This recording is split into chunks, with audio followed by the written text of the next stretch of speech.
Hello friend, જય શ્રી કૃષ્ણ, સીતારામ. હું છું ટીનાસ કિચનમાં આપ સૌનું સ્વાગત છે. આજે આપણે બનાવીશું રસમલાઈથી પણ વધારે ટેસ્ટી એવી મીઠાઈ, જે ખાવામાં ખૂબ જ ટેસ્ટી અને ઠંડક આપે એવી. અને એ ખાલી 2 ગ્લાસ દૂધમાંથી જ બની જશે. અને તમે આને બનાવશો તો ખૂબ જ મજા આવશે. તો ચાલો આપણે એને બનાવીએ. તો એના માટે એક કઢાઈ લીધી છે, એની અંદર આપણે 2 ગ્લાસ જેટલું દૂધ તમે કોઈ પણ લઈ શકો છો, ફૂલ ફેટ પણ લઈ શકો છો. અને આ દૂધને આપણે ઉકળવા દેવાનું છે, કે જેવું દૂધ ઉકળશે તો જ તમે એ દૂધ ઘાટું થશે તો તમને મજા આવશે. જો આ એકદમ ઉકળી ગયું છે અને હવે એમાં આપણે ખાંડ નાખી દેવાની છે. દૂધને સતત હલાવતું રહેવાનું છે, કેમ કે તળિયે દૂધ બેસી ન જાય. અને આ જે ખાંડ ઓગળી જાય ત્યાર પછી આપણે કસ્ટર્ડ પાવડર એડ કરવાનો છે. તો ચાલો આપણે એ પણ તૈયારી કરી લઈએ. જો આ કસ્ટર્ડ પાવડર મેં લીધો છે વેનીલા ફ્લેવરનો, તો એ આપણે એક બાઉલમાં 1 ચમચી જેટલો નાખવાનો છે. અને થોડુંક દૂધ, એટલે અડધો કપ જેટલું દૂધ, જે ઠંડુ દૂધ લેવાનું છે અને એમાં આપણે મિક્સ કરવાનું છે. તો એકદમ મિક્સ કરી લેવાનું છે. જે મિશ્રણ તૈયાર થઈ જાય, આ એક જાતની સ્લરી બની ગઈ છે. અને આ જે સ્લરી થઈ ગઈ છે, તો હવે આપણે જે દૂધ આપણું જે ઉકળી ગયું છે એની અંદર આ સ્લરી નાખતી જવાની છે. એકી સાથે આ સ્લરી એડ કરી દેવાની નથી, થોડું થોડું નાખતું જવાનું અને મિક્સ કરતું જવાનું. જો તમે એકી સાથે નાખી દેશો તો ગાંઠા થઈ જશે. એટલે થોડું થોડું નાખશો અને મિક્સ કરતા રહેશો એટલે બહુ સરસ થઈ જશે. અને એને થોડીક વાર માટે મીન્સ કે ઉકળવા દેવાનું છે, એટલે ઘટાશ એમાં આવી જશે. જો આ એકદમ થઈ ગયું છે. અને એની અંદર આપણે હવે નાખી દઈશું કેસર, જે એનાથી પણ એનો કલર પણ ચેન્જ થઈ જાય છે અને થોડુંક મસ્ત લાગે. તો જો આ એકદમ ઘાટું થઈ ગયું છે, પછી એને બહુ ઉકાળવાનું નથી થતું, કેમ કે આપણે કસ્ટર્ડ નાખ્યું છે એટલે ઠરશે, એટલે ઠંડુ પડશે ને એટલે એકદમ ઘાટું થઈ જશે. અને તમને જે ફાવતા હોય એવા ડ્રાયફ્રૂટ્સ એની અંદર એડ કરી શકો છો. જો એકદમ ઘાટું થઈ ગયું છે, ચારે તરફ જે મલાઈ જે ચોઈટી છે એ ઘાણી પણ તમે એમાં એડ કરી શકો છો. હવે આને આપણે એક બાઉલમાં કાઢી લેશું. અને બાઉલમાં કાઢી અને એને ઠંડુ થવા દેવાનું છે. જેમ આ આપણું કસ્ટર્ડ ઠંડુ થશે એટલી જ મજા આવશે ખાવાની આ મીઠાઈની. તો જો એકદમ મસ્ત બની ગયું છે. તો એને આપણે ફ્રીઝમાં રાખી દઈએ. ત્યાં સુધી આપણે જે બ્રેડ છે એની આપણે તૈયારી કરી લઈએ. તો આ બ્રેડ મેં લીધી છે 4 નંગ, અને એની કિનારીઓ કાઢી નાખવાની છે. જે આ બ્રેડ છે એને આપણે મલાઈ, જે આપણે સેન્ડવિચ બનાવીએ છીએ એવી મલાઈ બ્રેડ બનાવવાની છે. તો કિનારી બધાની કાઢી લેશું. અને જો આવી એકદમ મસ્ત રીતે, અને ફ્રેશ જ બ્રેડ લેવાની છે. તમારે બ્રાઉન બ્રેડનો યુઝ નથી કરવાનો, આમાં વ્હાઈટ બ્રેડનો જ યુઝ કરવાનો છે.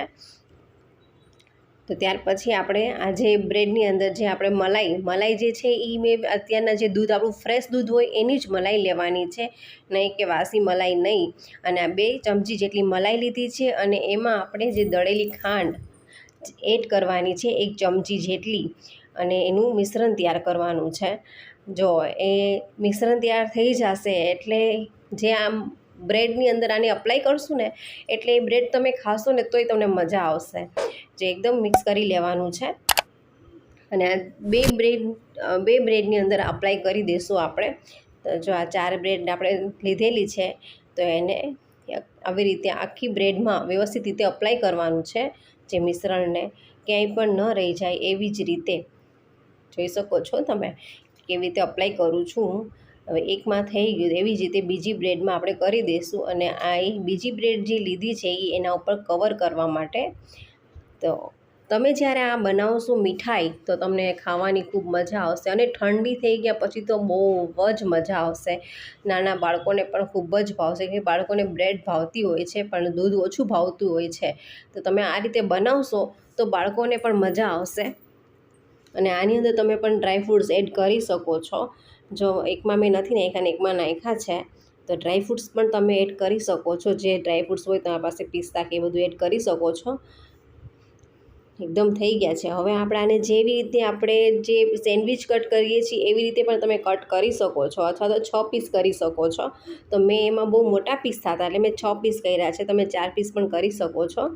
જો આવી રીતે પીસીસ કરી લેવાના છે એકદમ મસ્ત બની ગયા છે. જે આપણી 2 બ્રેડ લીધી છે આપણે, ઓમ 4 બ્રેડ, એ 4 બ્રેડના આ રીતે પીસીસ કરી લેવાના છે. અને થોડુંક દૂધ, એટલે 1 કપ જેટલું દૂધ લીધું છે અને એમાં તમે થોડીક ખાંડ એડ કરી દેશો. અને આ જે બ્રેડ આપણે જે કટ કરી એ આમાં ડીપ કરવાની છે. જો આવી રીતે ડીપ કરી અને પ્લેટમાં ગોઠવી દેવાની છે. આવી રીતે જેટલી બ્રેડના આપણે પીસીસ કરેલા છે એ બધા આમાં વ્યવસ્થિત રીતે ગોઠવી દેવાના છે, ડીપ કરીને. જો એકદમ વ્યવસ્થિત ગોઠવાઈ ગયા છે. તો હવે જે આપણે જે કસ્ટર્ડ બનાવેલું છે એ એકદમ ઠંડુ અને જો ઘાટું પણ થઈ ગયું છે. તો એ આપણે આની ઉપર અપ્લાય કરી દેવાનું છે વ્યવસ્થિત રીતે, જરા પણ ક્યાંય દેખાય નહીં એવી રીતે બધામાં અપ્લાય કરતા જાશું.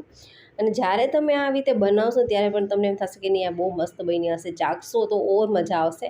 રસમલાઈ જે છે આપણે ખાતા હોઈએ છીએ ને એનાથી પણ વધારે સ્વાદ સરસ આવશે તમને. અને ઇન્સ્ટન્ટ પણ બની જાય છે આ. અને એકદમ વ્યવસ્થિત રીતે અપ્લાય કરી દીધી. અને તમે આની અંદર જે એકદમ ઘાટાશ પણ હોય છે અને મજા આવે છે ખાવાની. અને ઉનાળામાં તો ગરમી થતી હોય છે, નવું કંઈ ઠંડુ બનાવીને ખાઈએ તો ઓર મજા આવે.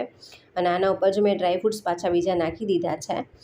જો આપણી આ પ્લેટ રેડી થઈ ગઈ છે તમારા માટે, જેને તમે બ્રેડની ડેઝર્ટ કહી શકો છો, અથવા તો રસમલાઈ પણ બ્રેડની કહી શકો છો, મીઠાઈ પણ કહી શકો છો.